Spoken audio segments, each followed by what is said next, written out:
Chennur MLA Vivek వెంకటస్వామికి మంత్రి పదవి రావాలని ప్రత్యేక పూజలు నిర్వహించారు. జైపూర్ మండలం ఇందారం గ్రామంలోని 13 వినాయక మండపాల్లో కాంగ్రెస్ పార్టీ నాయకులు పూజలు చేశారు. ఒక్కో వినాయకుడి దగ్గర 11 కొబ్బరికాయలు కొడుతూ ప్రత్యేక పూజలు చేశారు. బీఆర్ఎస్ 10 ఏళ్ల పాలనలో చెన్నూరు నియోజకవర్గం అభివృద్ధికి నోచుకోలేదని అన్నారు.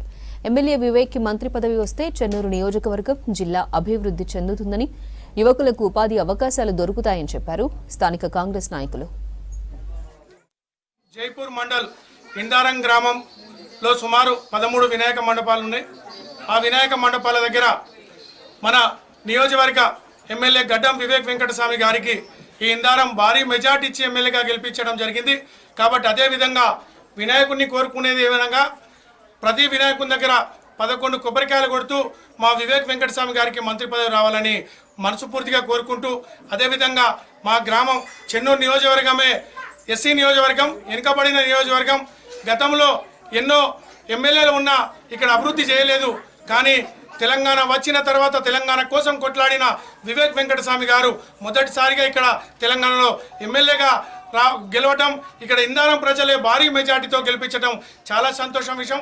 అదేవిధంగా ఇందారం గ్రామ ప్రజల ఆడపడుచులకు, అన్నదమ్ములకు, యువతకు కూడా నేను మనస్ఫూర్తిగా కోరుకునేది ఏంటంటే, ఈరోజు నాతో సహా మీరందరూ ఈ వినాయకుడిని కోరుకుంటూ మా వివేక్ వెంకటస్వామి గారికి మినిస్టర్ పదవి రావాలని కోరుకుంటూ, అవ్వల కక్కలకు, అన్న తమ్ములకు అందరికీ కోరుకునేది ఒకటే, మీ ప్రతి ఒక్కరూ మీ మనసుతో మా అన్నకు మంత్రి పదవి రావాలి, ఈ గ్రామం అభివృద్ధి చెందాలి, మన పిల్లలకు ఉద్యోగాలు రావాలని చెప్పి కోరుకోవాలని మనస్ఫూర్తిగా కోరుకుంటున్నా.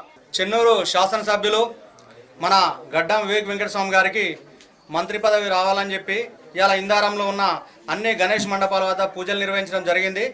ఎంతో అనుభవజ్ఞుడు కాక వెంకటస్వామి గారి వారసత్వాన్ని పుణికిపుచ్చుకొని ఇలా చెన్నూరు నియోజకవర్గంలో అభివృద్ధి దిశగా పరుగులు తీస్తున్న చెన్నూరును ఇలా మరింత ఉన్నతంగా తీర్చిదిద్దాలంటే మన వివేక్ వెంకటస్వామి గారికి మంత్రి పదవి రావడం అనేది మనందరికీ గర్వకారణం లాంటిది. కాబట్టి త్వరలో మంత్రి పదవిని ఆయన చేపట్టాలని, ఆయనకు మంత్రి పదవి అవకాశం కల్పించాలని చెప్పి మేమందరం కోరుకుంటున్నాం.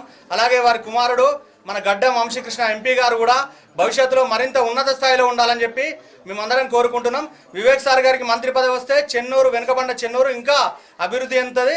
అది చెన్నూరు నియోజకవర్గ ప్రజలందరి కోరిక కాబట్టి ముఖ్యమంత్రి రేవంత్ రెడ్డి గారు గుర్తించి తొందరగా మన వివేక్ వెంకటస్వామి గారికి మంత్రి పదవిని ఇవ్వాలని చెప్పి కోరుతూ, మా గణేశుని ఆశీస్సులు మా అందరి కోరిక మేరకు వివేక్ వెంకటస్వామి గారికి మంత్రి పదవి రావాలని కోరుకుంటూ